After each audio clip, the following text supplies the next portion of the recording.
is daar binne. Doen dit ook.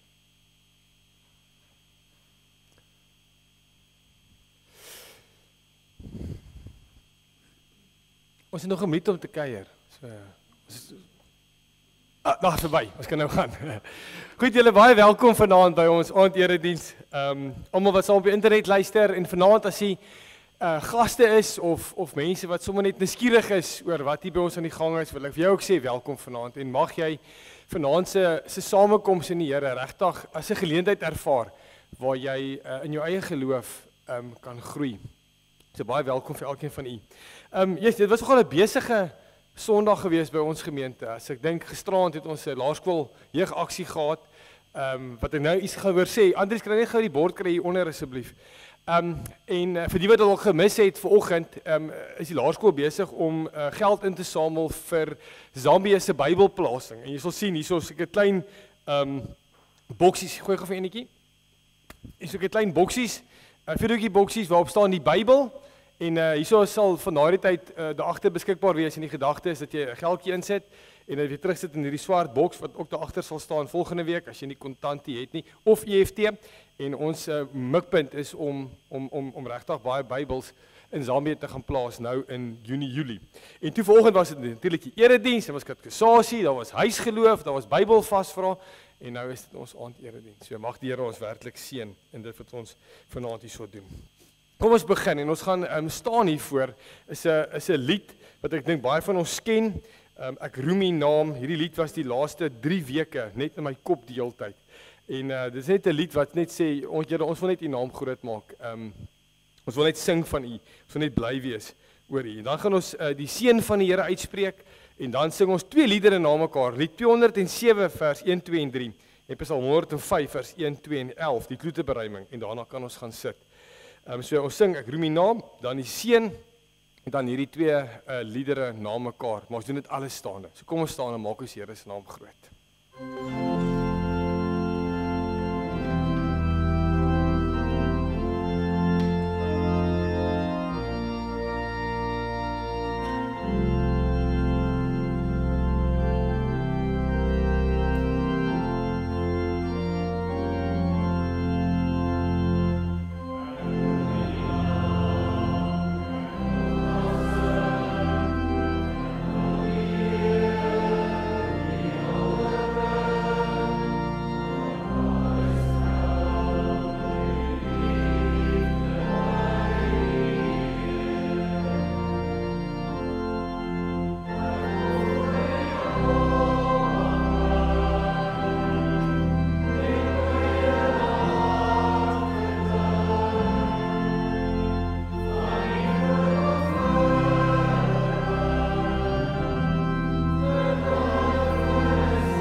Liewe gemeente, ons hulp kom van die Here wat die hemel en die aarde gemaak het. Genade en vrede vir julle. Dit kom van God ons Vader, deur sy Seun Jesus Christus, deur die kragtige werking van die Heilige Gees.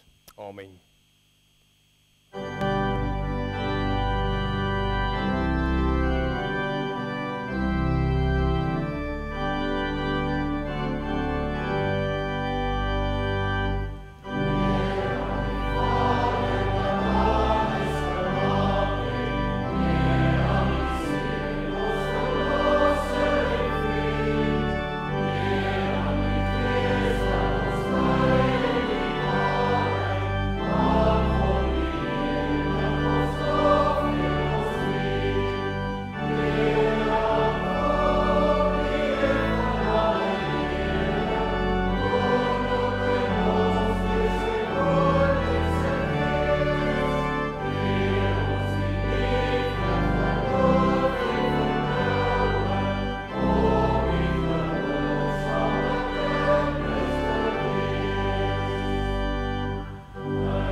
Ons het nou gesing, daai laaste vers, 'n land het hul gekry van hom, en hulle het, maar vanaand in ons skrifgedeelte gaan ons die gedeelte lees, waar daai belofte waar geword het, maar met 40 jaar uitgestel is, as gevolg van ongehoorsaamheid, en as gevolg van bang, en as gevolg van vrees, en mens wil sommer vooraf dalk sê, dit sal natuurlik deel van die nadenke ook wees, maar as jy vanaand hier sit, en ons ken mekaar dalk nou nie almal, so ons hartsgeheime so goed nie, maar daar is dalk reëse of vrese, of dinge wat jy moet aanvat, en jy het al lank gebid daaroor, en jy het antwoorde nodig.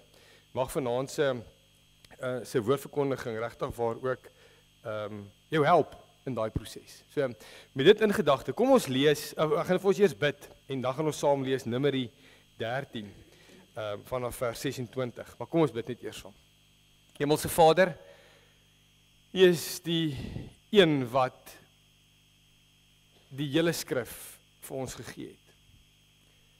U het dit geïnspireer, en ons weet, Vader, dit het waarde, groot waarde,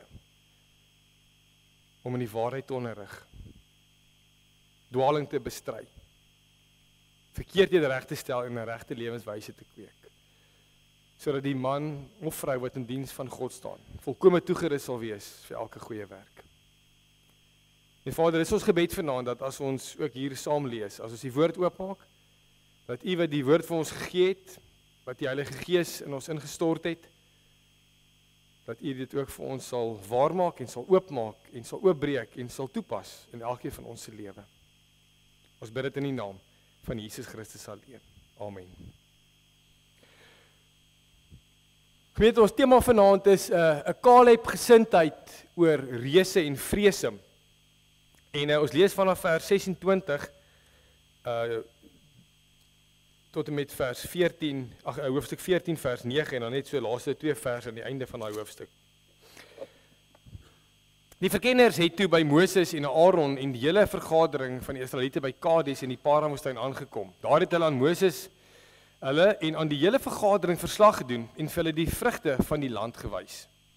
Hulle het aan Moses gerapporteer en gesê: "Ons het in die land gekom waarin U ons gestuur het. Dit loop oor van melk en honing, en hier is van sy vrugte. Maar die mense wat in die land woon is sterk, en die stede is versterk en baie groot. Ons het ook die nasate van Enak daar gesien. Die Amalekiete woon in die suidland, die Hetiete, Jebusiete en Amorite in die bergwêreld, en die Kanaaniete by die see en langs die Jordaan." Caleb het egter die manne wat met Moses praat stilgemaak en gesê: "Ons moet beslis optrek en die land in besit neem, want ons kan dit doen." Maar die manne wat saam met hom gegaan het, het gesê: "Nee, ons kan nie teen daardie mense optrek nie, want hulle is sterker as ons." Die manne het toe 'n slegte gerig onder die Israeliete versprei oor die land wat hulle verken het. Hulle het gesê: "Die land wat ons gaan verken het, is 'n land wat die lewe vir sy inwoners onmoontlik maak. En die mense wat ons daarin gesien het, is almal baie groot. Ons het daar ook die reëse gesien. Die Enakiete stam van hulle af. Ons was so sprinkane in ons eie oë, en so was ons ook in hulle oë." Daardie nag het die hele volksvergadering aanhoudend gekla. Al die Israeliete was in verset teen Moses en Aaron, en die hele vergadering het vir hulle gesê: "As ons maar in Egipte of in hierdie woestyn gesterf het, waarom het die Here ons na hierdie land toe gebring? Net om doodgemaak te word?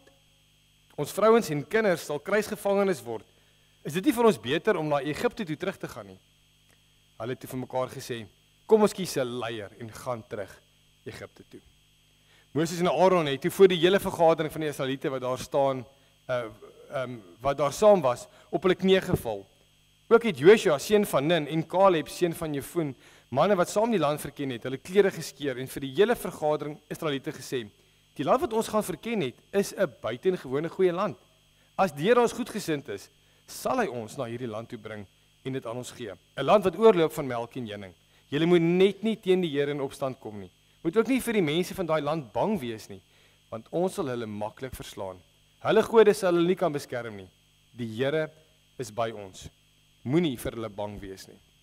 En dan blaai ons om net die laaste 2 verse vanaf vers 36 tot 38.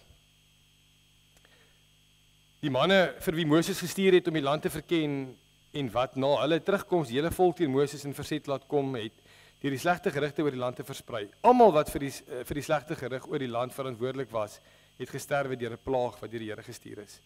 Van die manne wat die land gaan verken het net Joshua seun van Nun en Caleb seun van Jefun bly lewe.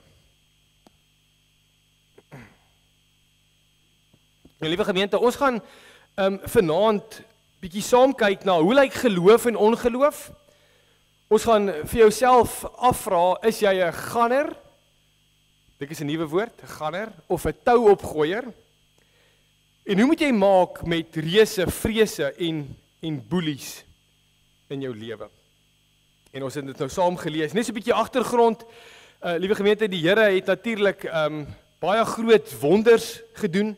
Hy het met magtige dade, weet ons, as jy nou die geskiedenis nou goed ken, het hy vir Israel verlos uit Egipte uit hulle slawerny uit, hy het hulle gelei met magtige dade, wolk en vuurkolom, het water, kos vir hulle gegee, hulle deur die woestyn getrek en hy het hulle by hierdie land gebring wat hy vir hulle beloof het. Die land wat oorloop van melk en honing.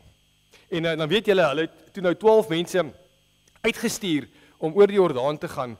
Hierso is 'n kaart om oor die Jordaan te gaan en die hele land bietjie te gaan verken. En nou kom hulle terug en nou gee hulle hierdie verslag van wat hulle nou ervaar en wat hulle nou beleef het daar. En hulle sê dit is 'n land wat regtig oorloop van melk en honing. Daar's groot vrugte en hulle het 'n tros afgesny en saamgebring op stokke gedra. Maar dan ook die stede is versterk en die mense daar is massive. Hulle is reuse, hulle is groot. Nou moet jy hierdie ding sien, want al 12 het dieselfde ervaar en beleef en dieselfde gesien. Maar dan sien ons hoe hierdie groep verdeel in 2 en 10.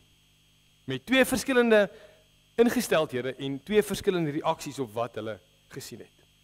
Kom ons dink eers bietjie na oor geloof en ongeloof. Maar hierdie twee groepe is vir ons as gelowiges vandag ook 2 wonderlike voorbeelde van geloof en ongeloof en wat die effek van elkeen is, of wat die uitkoms van elkeen is, waarop dit uitloop.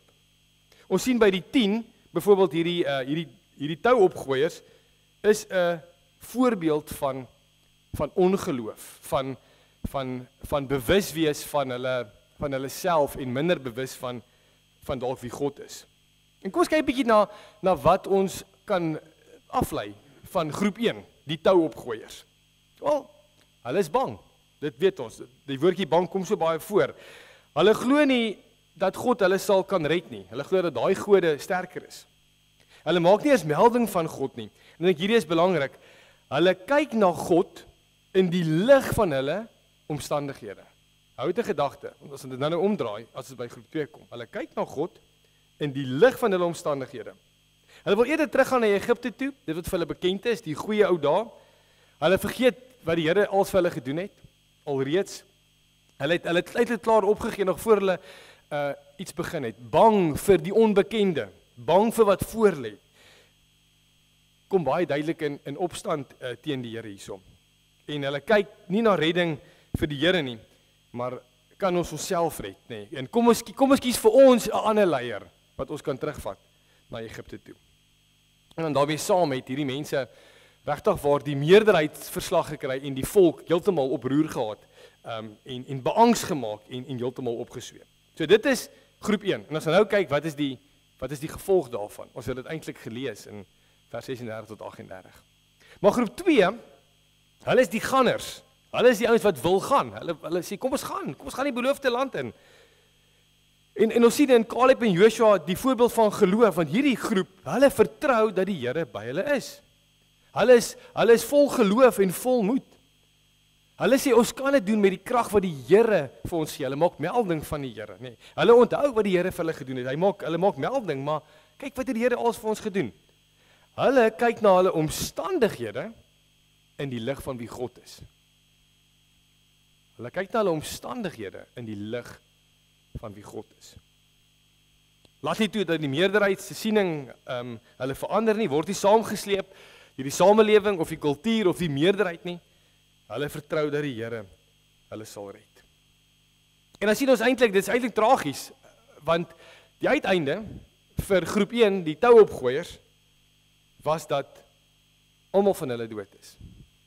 Ons het dit gelees, deur 'n plaag. Net so ongeloof lei na die dood. Maar ook almal wat saam met hulle opgesweep was, almal bo 20, het in die volgende 40 jaar gesterf in die woestyn en het nooit die beloofde land gesien. Maar die uiteinde van geloof, dalk kan jy sien op die bord, die ongeloof, maar die uiteinde van geloof is dat ons sien baie duidelik dat dit lei na die lewe. Nee, dit lei na die lewe en dit lei ook na die beloftes wat die Here vir ons gee, dat dit waar is en dat jy dit sal ontvang. Want beide, Josef en Caleb, alhoewel hulle 40 jaar saam met hierdie mense nog verder getoer het in die woestyn, het hulle die beloofde land ingegaan en gekry.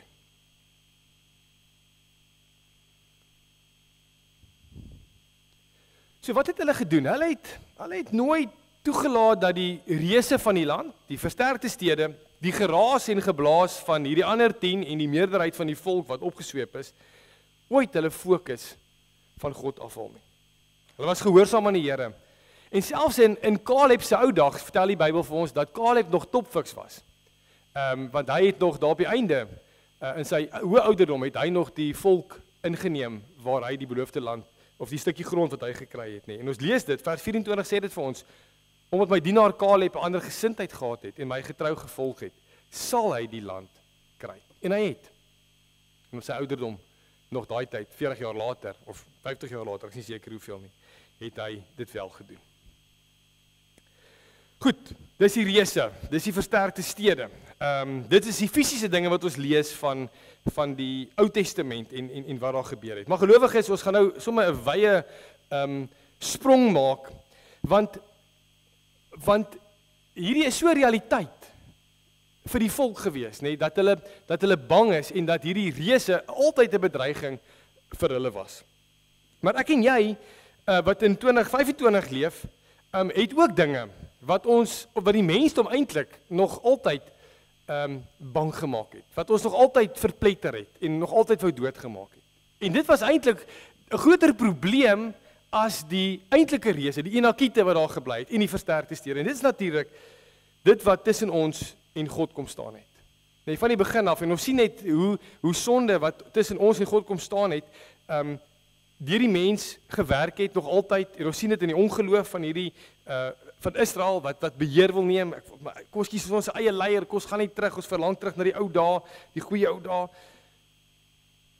Maar die duiwel en die dood is die eintlike reus wat vrees by ons wek, nee, sonde en die dood wat ons weghou van die beloftes en die rus van die Here. En in die Nuwe Testament dan vertel Paulus vir ons hierdie verhaal, maar op 'n manier omgekeer. En die hele Nuwe Testament vertel dit vir ons. Want die Here het iets besonders gedoen.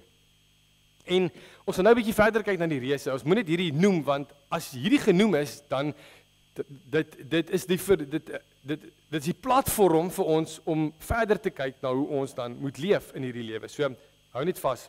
Hierdie is die teologie gedeelte. Want God het sy seun wat reeds die ewige lewe volmaak gehad het, oor die grens van die hemel gestuur na die aarde toe. En ons lees dat hy op aarde gehoorsaam was aan die Vader. Okay, ons maak nie vinnige spronge teenoor dit is so 'n botsing teenoor die volk wat ongelowig was, maar die Here wat gelowig was, Jesus wat sy Vader vertrou het, wat gesê het, Vader, ek sien die reus, die duiwel, die dood lê hierso, Getsemane, ek wil nie eintlik gaan nie, kan hierdie beker nie met my verbygaan nie.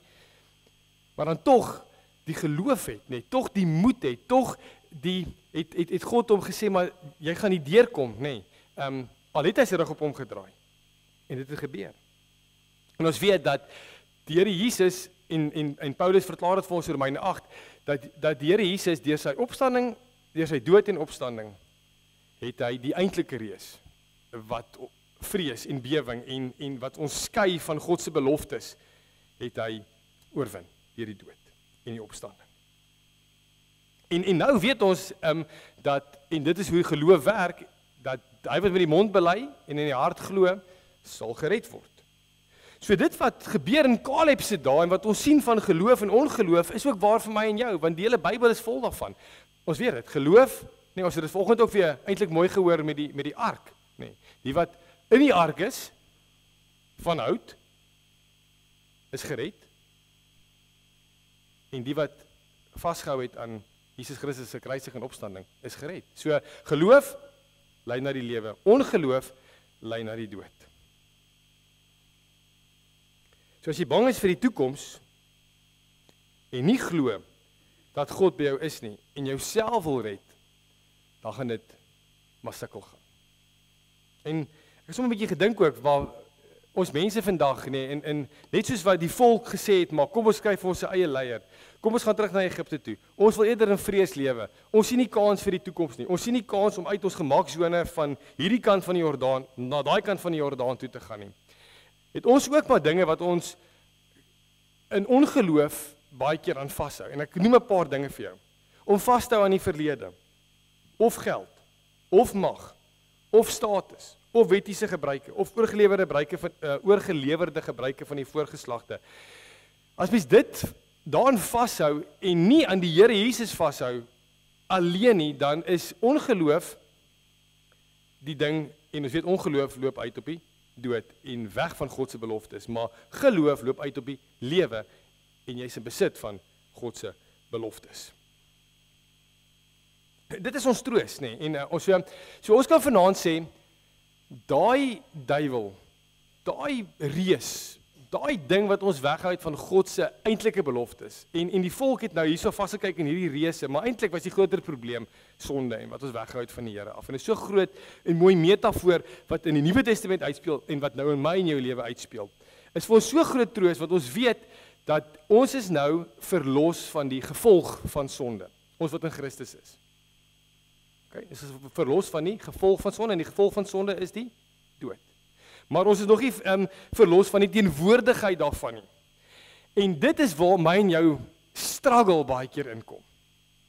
Dat ons is gelowig, ons weet ons het die ewige lewe, ons hou vas aan God se beloftes, maar nou moet ons nog in hierdie lewe, moet ons nog navigeer deur die teenwoordigheid van sonde in ons lewe, of die gevolge van ander mense se sonde in ons lewe. So ons het 'n paar dinge wat ons moet navigeer deur, en dis waar ons nou bietjie wil kom stil staan vanaand verder. Want ons ken die teologie, ons weet geloof, ongeloof, ongeloof dood, geloof lewe, ons weet die eintlike reus is verslaan. Dit sit vir ons die, weet, soos Engels sê, it set the stage vir ons om nou verder te gaan. So nou, hoe stap ons nou verder hierdie lewe as 'n oorwinnaar met die uitdagings van die lewe? Hoe maak ons, want ek word baie keer nog bang. Ek weet nie van jou nie. Ek het baie keer nog gemaksones in my geloof wat ek moet oorstap. Ek weet nie van jou nie. So hoe maak ons daarmee? En ek dink hier in hierdie hele gedeelte kry ons iets daarvan wat ons vanaand met mekaar wil deel. So kom ons kyk verder. Hoe het Caleb en Joshua en gevolglik ons moes navigeer deur die reuse, die vrese en die boelies. So eers na die reuse en vrese kyk en dan na die boelies in hierdie lewe. Wonderlike dinge wat vir ons voorlê vanaand. Okay. Goed, die uiteinde, dit het ons gesê, hier gaan ons. Reuse en versterkte stede is dit wat in ons kop baie keer groter is as jy. Die touopgooiers, die 10 mense sê, of die 10 sê, ons was so sprinkane in hulle oë. Met ander woorde, jy voel klein, hulle is groot en ons is baie klein. En die gevolg is dat jy bang raak en dat jy nie in 'n nuwe rigting in wil beweeg nie. Dit maak jou lam. Jy moes dit al beleef het. Dat jy voor 'n nuwe uitdaging kom of jy moet iets stop, maar jy's te bang om dit te doen. En dit maak jou lam en dit maak dat jy nie vorentoe kan gaan nie. Het julle gesien hoe baie keer lees ons van bang wees in hierdie gedeelte? Vrees? Kom ons noem net 'n paar dinge oor vrees. Ek dink dit is belangrik. Daar's 'n klomp dinge wat jy oor vrees moet weet. Daar's 'n paar misverstande wat ons dalk net eers uit die weg moet ruim. As ons gekonfronteer word met vrese of met alledaagse reuse, is daar 2 misverstande. Nommer 1 is dat as ek bang is vir iets, kan dit nie van die Here af wees nie. So ek moet dit nie doen nie. Dis die eerste misverstand. Die tweede misverstand is ek kan nie vorentoe gaan behalwe as God my vrees wegneem nie. Okay? Dis 2 misverstande oor vrees. Want jy sien, jy kry 2 soorte vrees. Jy kry goeie vrees. Nee kinders, dis daai vrees wat jou, ek is bang vir elektrisiteit. Maar ek dink ons almal is, nee, dis 'n goeie vrees, nee, ek is bang om my vinger in die prop te druk of ek is bang om aan 3 los drade te vat wat ingeprop is, want ek weet ek gaan my skok. So daai vrees beskerm my. Maar daar's ook 'n slegte soort vrees en dis daardie vrees wat jou amper lam maak en waaroor jy wakker lê en drome droom en sweet en angs uitslaan. En vrees, terwyl ons suid van die hemel is, sal altyd daar wees. Dis deel van ons menslike natuur. Maar waagmoed, hoor mooi, waagmoed, wat amper die teenoorgestelde is nie die afwesigheid van vrees nie, maar eerder dat jy optree en vorentoe gaan ten spyte van vrees. En dis wat Caleb en Joshua gedoen het. Vrees gehad. Hulle het ook die reëse gesien. Hulle het ook die versterkte stede gesien. Hulle het gesien, ons is klop Israeliete wat eintlik maar slawe was. Hoe gaan ons hierdie mense inneem? Maar tog waagmoed, nee, was aan die dag. Hoekom? Want die Here is by my. En ons sien eintlik 'n baie mooi voorbeeld hier, ook in die Nuwe Testament van die Here Jesus, ek het dit nou genoem, wat ons hoor bang was by die kruis. Nee, Getsemane, ons het dit nou gesê. Maar hy het geweet hy moet daai pad stap, al is dit 'n skande. So vrees is nie altyd sleg nie. Want met God by jou kan jy ten spyte van jou vrees vorentoe beweeg en jou taak en roeping uitleef.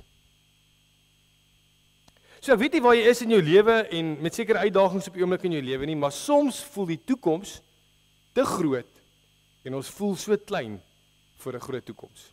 Hoor mooi, soms voel ons toekoms te groot en ons voel soms so klein vir 'n groot toekoms. Maar dan sien ons die gangers in die lewe, nie die ganers, die geloofganers.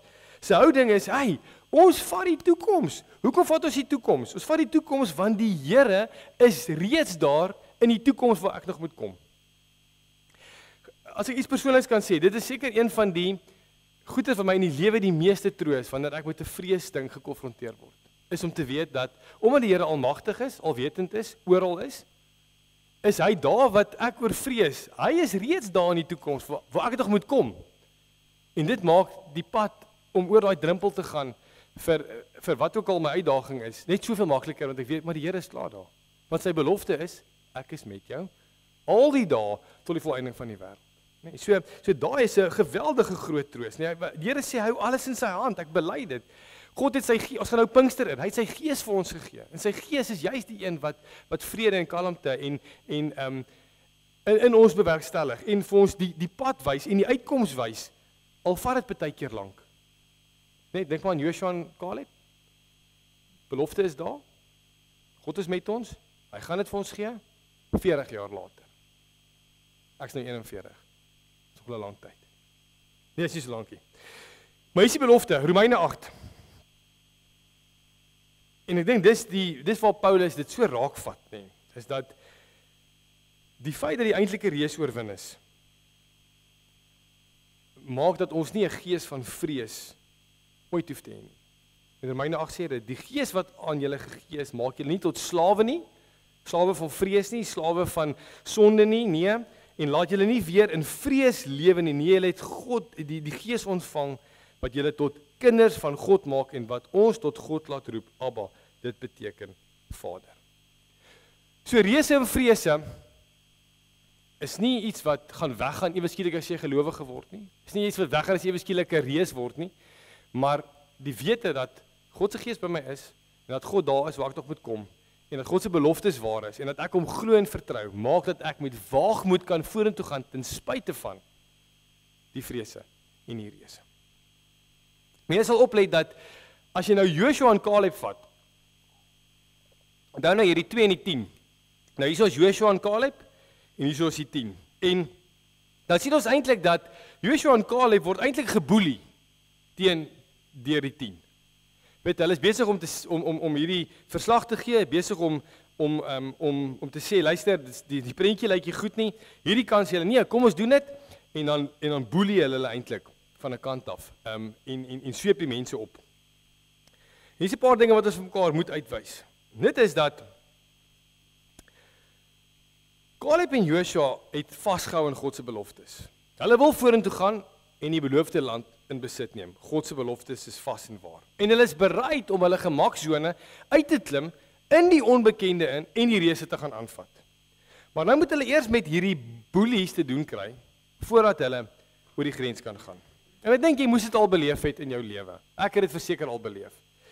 Ek gaan nou vir jou 'n paar voorbeelde noem, dat as jy iets wil doen, of as jy gereed is om 'n groot besluit in geloof te neem, of jy weet die Here het jou geroep vir 'n ding, jy moet nou gaan, is daar mense, of die duiwel, sommer naby aan jou, wat teen jou is, en wat jy wil keer om haar roeping uit te leef. En dit is nie asof jy hierdie ding blindelings wil doen nie, asof jy sommer impulsief is nie, nee. Jy het soos Caleb en Joshua, jy het die inligting gekry. Jy het gegaan, jy het gekyk, jy het gesien. Jy het gaan verken en jy doen dit bidtend in geloof. Dis tog hoe mense ingeligte besluite neem. Maar selfs dan is daar, selfs wanneer jy al daai dinge gedoen het, is daar selfs dan nog boelies, hoor mooi, by die grens van jou gemaaksone. So jy weet jy moet gaan, maar en hier is die gemaaksone, dis die Jordaanrivier. Daar lê jou verlede, jy kan maklik teruggaan. Daar lê die belofte van die Here, jy kan maklik soontoe gaan, maar nou is die boelies by die grens van jou gemaaksone.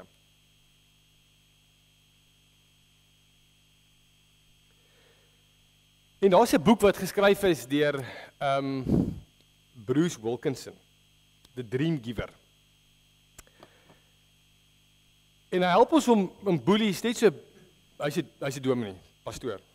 Hy help ons om net so bietjie beter oor boelies te verstaan. Want ons sien dit so duidelik afspeel in hierdie gedeelte. Boelies is gewoonlik mense na aan jou, soos medeleiers, in die geval van Caleb en Joshua, wat hulle beleef het. En hoekom boelies gewoonlik teen jou ingaan, is omdat jy regtig besig is om hulle wêreld te mekaar te krap. Hulle hou nie af van nie. Hulle hou van hulle gemaaksone.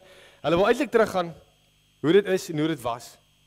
Hulle sien die kans vir hierdie ding wat moet gaan vorentoe nie. So jy's besig om dinge om te krap in hulle. Hulle is bang hulle verloor iets kosbaars en belangrik, dalk hulle eie lewe. Nee, en hulle gemaaksone word uitgedaag. Maar dan is daar 4 soorte boelies. Ek het eenetjie bygesit wat op die drempel van ons gemaaksone baie keer staan. En dit is nommer 1. Dit is die alarmmaak boelies. Okay, nou jy weet jy moet gaan en ons sien dit so duidelik in hierdie 10 van die ouens wat die volk opgesweep het. Die alarmmaak boelies, dis die mense wat sê nee, wow, ouers, dis nie veilig nie. Ons moenie gaan nie. Hulle vergroot gewoonlik die probleme of die risiko's. Hulle maak die reuse groter as wat hulle eintlik is, net soos wat die 10 gedoen het. So dis die alarmmaak boelies en ek dink ons almal het al van hulle gesien in ons lewe. Die tweede soort boelie wat ons kry is die tradisionele boelie. Dis die boelie wat sê nee, dit is nie hoe ons dit doen nie. Hulle verromantiseer amper half die verlede en verlang terug na die gemaklike ou dae, net soos wat die 10 gemaak het. Kom ons gaan terug Egipte toe. Dan is daar die klaar verloor boelie. Dis eenvoudig net nie moontlik nie. Ons sal dit nooit maak nie. Oral is 'n probleem. Alles is sinies. Hulle is sinies oor die lewe, nê? Net soos die 10. En dan is daar die ek sal jou nie toelaat nie boelie. En ek sal jou nie toelaat nie boelie. Hy is die antagonis, nê? Dis die boelie wat jy nie toelaat om te gaan nie. En hulle gebruik gewoonlik intimidasie, soos die 10. Sweep mense op. Vat hulle saam met jou. Kry 'n meerderheidsverslag, nê, dat dinge nie kan vorentoe gaan. En dan wil ek 'n 5de ene byvoeg. Ek hoop die broers gee om nie. Maar vir die samelewing byvoeg as 'n boelie. Want ons word so baie keer so maklik deur die kultuur waarin ons bly of die samelewing of trends meegesleer dat dit amper half moeilik is om nie oor daai drempel te gaan nie, want die samelewing sê. En as jy dit nie doen nie, niemand sê jy sou hoor nie, maar jy weet jy voel eintlik bietjie uit en jy wil eintlik maar inpas, nê. So ek wil die samelewing byvoeg as 'n boelie in ons lewe, waarin ons eintlik nie moet intoegee nie. Maar ons sien steeds, en dit is die mooi hiervan, en dit is hoekom die Ou Testament vir my so 'n pragtige gedeelte van die Bybel is, om vir ons as gelowiges te sê, lewe so. Want ten spyte van die boelies, het Caleb en Joshua nie toegegee aan die meerderheidsverslag nie. Hulle het nie saam met dit gegaan nie. Hoekom? Want God regeer Ghaners se harte en nie demokrasie nie. En dit is 'n baie belangrike punt, gemeente. En dit sluit aan by daai 5de boelie vir die samelewing. God regeer 'n Ghaner se hart. Die fokus is absoluut op hom. En jy is so vas aan sy beloftes dat niks jou van die kant kan afbring nie. Jy bly, jy hou jou oë net daar op hom die hele tyd. Spreuke 29 vers 25 sê, as jy vir mense bang is, kan jy in 'n struik beland, maar as jy vertroue in die Here stel, is jy veilig. Gemeente, ons sluit af. Ons het vanaand gesê daar's ongeloof en die gevolg daarvan is die dood en dat jy nie deel het aan God se beloftes nie. Ons het gesê daar's geloof, dit loop uit op die lewe en deel hê aan God se beloftes. Ons het gesê Christus hierdie eintlike reus kom oorwin wat eintlik die hele probleem agter alles is. Maar ons moet nog deur hierdie lewe navigeer. En ons het toe gesê, hoe maak ons met reuse vrese en boelies? En ek wil vanaand vir jou hierdie volgende vraag vra. Wat gaan jou verhinder om in 'n nuwe rigting beroep te gaan met jou werk nadat jy dit bidend gedoen het en oortuig is dat jy dit moet doen met die wete dat die Here in beheer is? Wat hou jy nog terug in jou lewe as jy weet jy moet 'n sekere ding doen, jy het die inligting gekry, jy het gebid daaroor, jy weet eintlik jy moet dit doen. Of breek met iets wat nie tot eer van die Here is nie, maar die gemaksone is net te lekker. Wat gaan jou verhinder? Dalk is jy nie in 'n uitdaging op die oomblik nie. Nou wil ek vir jou vra, wie gaan jy gehoorsaam in die toekoms as jy groot besluite moet neem? Gaan dit God wees of gaan dit die boelies wees? Nou moet jy met een of ander sonde breek wat jou gemaksone geword het en jou boelies. Dalk is dit jouself. Staan jou te om dit te doen. Of dalk moet jy eenvoudig net 'n nuwe gewoonte aankweek. Gelukkig is as ons met massa samesleping, reuse vrese of boelies, ongeloof, as dit jou konsentrasie is, dan gaan jy nie vorentoe gaan nie. En jy gaan nie buite die gemaksone beweeg van waar God ons eintlik roep om in te wees nie. Ons lewe is nou in Christus, ons lewe nou vir hom. En die vraag is, gaan dit na jou hart toe? Is dit die fokus? Is daai geloof, daai belofte van die Here, is dit die fokus in jou lewe? En as dit so is, dan gaan jy soos Caleb getrou kan bly in jou omstandighede, omdat jy 'n Ghaner is, jy het 'n ander gesindheid, jy het geloof wat in 'n ou woord onwrikbaar is. Want jy die belofte, die Here is by my. Of in die woorde van 'n ander Ghaner, Dawid, die Here is my herder. Ek het geen vrees nie. En ek wil jou laat vanaand met net 'n oomblik om net bietjie oor na te dink en in stil gebede dalk vir die Here te gee wat ook al op ons harte druk, wat jy geroer het vanaand. En dan gaan ek vir ons saam bid.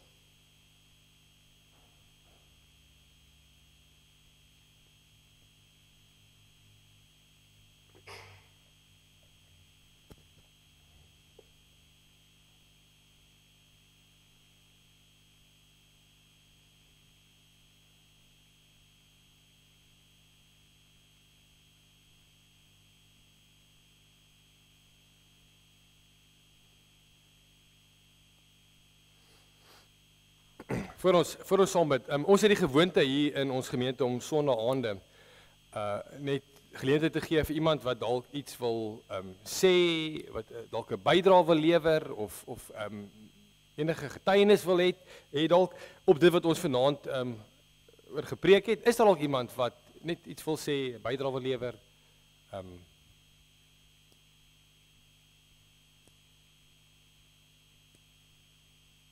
Lyk jy so nie.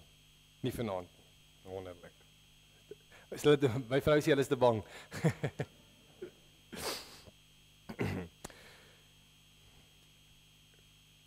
Lied 286 is 'n gebed. En nou, ons gaan hom 2 keer sing. En ons staan daarvoor. En dan daarna sal ons net verder bid, gaan ek vir ons verder voorgaan in gebed. So kom ons staan en dan sing ons hierdie lied tot eer van die Here, 2 keer Pieter asseblief. En dan bly ons staan vir die gebed en dan die seën van die Here. En dan kan ons in vrede gaan.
Here God van liefde waar ons ook mag gaan. Dankie dat ons kan weet dat ons altyd in U skadu staan. Vader, ons het vanaand saam gehoor uit die woord uit dat ons nie moet bang wees nie. U is met ons. U het die dood en die duiwel en dit wat ons skeiding veroorsaak tussen U en ons is afgehandel. Dit is volbring. Ons is vry mense. Omdat U ons kom vrymaak het. Here, en ons sien net so duidelik vandag in beide ons eredienste dat die verskil tussen geloof en ongeloof. En Here, ons weet dat U woord is baie duidelik daaroor. Net die wat in die ark is gered. Net die wat in Jesus Christus glo. Hulle is die wat die ewige lewe sal beerwe. Here, ons het dit eintlik reeds. En daarom wil ons vra, Vader, dat ons, omdat ons gered is, help ons, geef ons die oortuiging om goeie besluite te neem met die vryheid wat ons gekry het. Here, besluite wat U sal eer. As ons hierdie week ingaan en ons moet besluite maak by die werk of by die skool, Vader. Of ons moet besluite neem oor om iets te los in ons lewe wat nie soos U lyk nie. Dat ons met die nodige moed en waagmoed en U versekering dat U by ons is, dat U ons daardeur sal lei en ons sal help, dat ons U sal eer. Vader, U ken ons harte en gedagtes so goed. U weet dat ons baie keer nog in vrees leef.